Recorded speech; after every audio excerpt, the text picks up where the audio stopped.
on the following reforms requested by our province.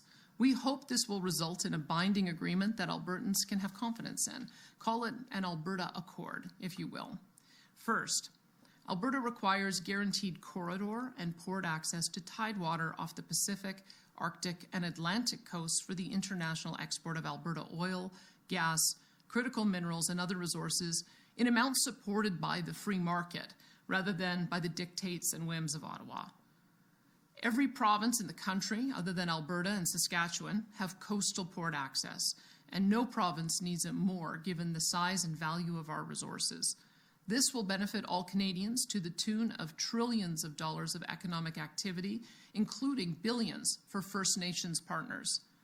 Second, the federal government must end all federal interference in the development of provincial resources by repealing the No New Pipelines Law, C-69, the oil tanker ban, the net zero electricity regulations, the oil and gas emissions cap, the net zero vehicle mandate, and any federal law or regulation that purports to regulate industrial carbon emissions, plastics, or the commercial free speech of energy companies. These laws are destroying investment confidence and costing Canada and Alberta hundreds of billions in investments each year. They need to go.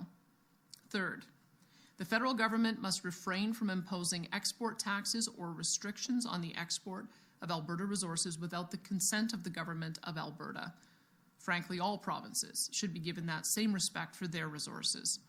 And fourth, the federal government must provide to Alberta the same per capita federal transfers and equalization as is received by the other three largest provinces, Quebec, Ontario, and British Columbia. We have no issue with Alberta continuing to subsidize smaller provinces with their needs, but there is no excuse for such large and powerful economies like Ontario, Quebec, BC, or Alberta to be subsidizing one another. That was never the intent of equalization, and it needs to end. If these points can be agreed to by the federal government, I am convinced it will not only make Alberta and Canada an infinitely stronger and more prosperous country, but will eliminate the doubts a growing number of Albertans feel about the future of Alberta in Canada.